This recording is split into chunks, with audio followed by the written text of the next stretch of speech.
বিরিয়ানি নাম শুনলেই মুখে জল এসে যায়। প্রিয় দর্শক আসসালামু আলাইকুম।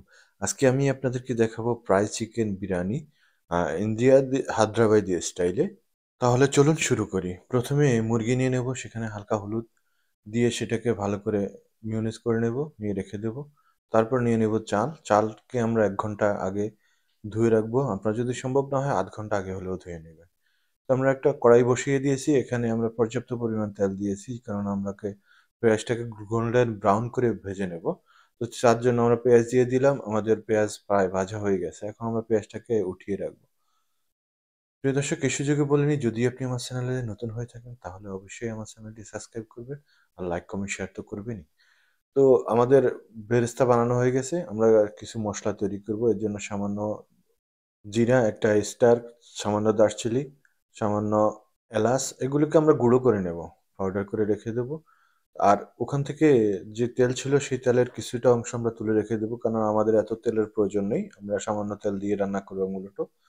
তো প্রায় অর্ধেকটা তেল তুলে রেখেছি এবং সেখানে আমাদের মিওনিজ করা মুরগিটাকে রেখে ভেজে নিলাম।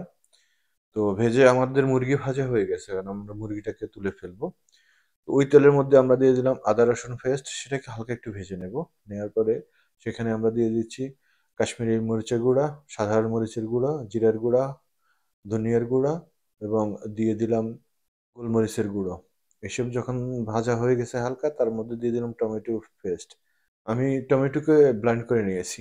আপনি ইচ্ছে করলে টমেটো কেচাপও ব্যবহার করতে পারেন। আর আমরা পেঁয়াজ ফেরেস্তা করে রাখা, সেখান থেকে সামান্য একটু পেঁয়াজ ব্যবহার করছি। আমাদের যখন তেল উপরে উঠে আসবে তখন আমরা এখানে দিয়ে দেবো আমাদের সেই তৈরি করা হোমমেড সেই বিরিয়ানির মশলা, যেটা আমরা আগে তৈরি করেছিলাম। সাথে দিয়ে দিলাম দই। দইটাকে আমরা ভালো করে ফেটিয়ে নিয়েছি, আপনি এমনিতেও দিতে পারেন। তারপরে দিয়ে দিলাম সেই ভেজে ভেজে রাখা মুরগিগুলোকে।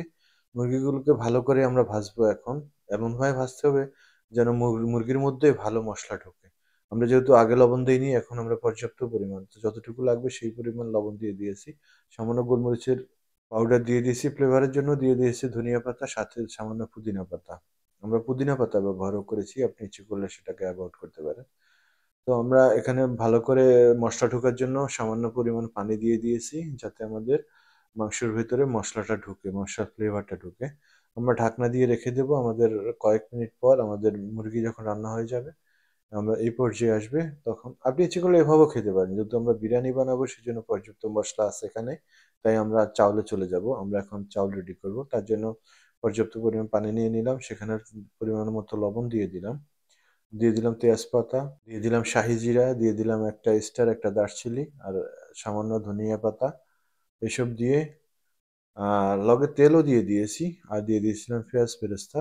তো এইসব দিয়ে পানি যখন ফুটে উঠবে তখন আমরা ফুটন্ত পানির মধ্যে আমাদের সেই চাউলগুলো ছেড়ে দেব। ছেড়ে দেওয়ার পর আমরা কিছুক্ষণ, প্রায় 1/3 কাপ, অর্থাৎ 70% যখন সিদ্ধ হবে তখন আমরা নামিয়ে ফেলবো। তো এই ফাঁকে আমরা বলে রাখি, আমরা ওই বিরিয়ানির যে মাংসটা সেটাকে রেডি করার জন্য আমরা উপরে কিছু কাঁচা মরিচ দিয়ে দিছি, কিছু ধনিয়া পাতা দিয়ে দিয়েছি। হ্যাঁ, আমরা এখান থেকে সামান্য একটু তেল তুলে রেখেছি, আমরা এটা চাউলের উপরে ব্যবহার করবো, এতে ফ্লেভারটা ভালো আসবে। তো দেখুন, আমার প্রায় 70% হয়ে গেছে চাউল। আমি এখন তুলে সরাসরি বিরিয়ানির পাতিলের উপরে দিয়ে দিচ্ছি। তো উপরে দেওয়ার আগে আমরা এখান থেকে চাউলের যে পানি, সেখান থেকে একটু পানি দিয়ে দিছি, যাতে আমাদের নিচে লেগে না যায়। তো আমরা চাউলটাকে ভালো করে সেট করে দেব। দেওয়ার পরে আমরা যেটা করব, এখানে কালারের জন্য আপনি জাফরানও ব্যবহার করতে পারেন, রঙও ব্যবহার করতে পারেন। আমরা জাফরান কিছু পানি দিয়ে ভিজিয়ে রেখেছি, তো সেখানে সেটার পানিটা দিয়ে দিচ্ছি। আর সামান্য ওই যে তেল রেখেছিলাম সেই তেলটাও দিয়ে দিচ্ছি। তো এইভাবে আমাদের দেওয়ার পর আমরা এটাকে দম দিয়ে দেব। উপরে দিয়ে দিচ্ছি পেঁয়াজ বেরেস্তা। তো এইসব দেওয়ার পর উপরে ধনিয়া পাতাও দিয়ে দিলাম। তারপর আমরা এটাকে দম দিয়ে দেবো, ঢাকনা লাগিয়ে দেবো। সামান্য উপরে সামান্য একটু ঘি ঢেলে দিচ্ছি, এতে ফ্লেভার খুব ভালো আসে। তো আমরা ফুয়েল পেপার দিয়ে ঢাকে ঢেকে এটাকে দম দেব।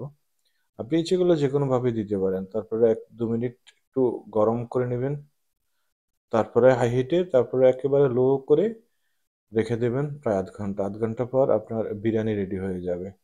প্রিয় দর্শক, আবারও বলে থাকি, আপনি যদি আমার চ্যানেলে নতুন হয়ে থাকেন তাহলে অবশ্যই আমার চ্যানেলটি সাবস্ক্রাইব করবেন, আর যদি পুরনো হয়ে থাকে তাহলে লাইক কমেন্ট শেয়ার করবেন। আর আপনাকেও জানাচ্ছি অসংখ্য ধন্যবাদ। আমরা এখানে সামান্য কেওড়ার জল ব্যবহার করেছি। ওঠানোর আগে। আর আমাদের লুকটা কিরকম আসছে এখনই আপনাদেরকে দেখাচ্ছি। এই যে দেখুন আমাদের বিরিয়ানির লুক ঠিক এভাবে আসছে। তো বিদায় নেব আজকে, দেখা হবে অন্য কোনো ভিডিওতে অন্য কোনো সময়। আবার বলে থাকি, আপনি যদি খাবার খেতে ভালোবাসেন বা খাবার যদি আপনার প্রিয় হয় তাহলে like comment share and subscribe করবেন কিন্তু।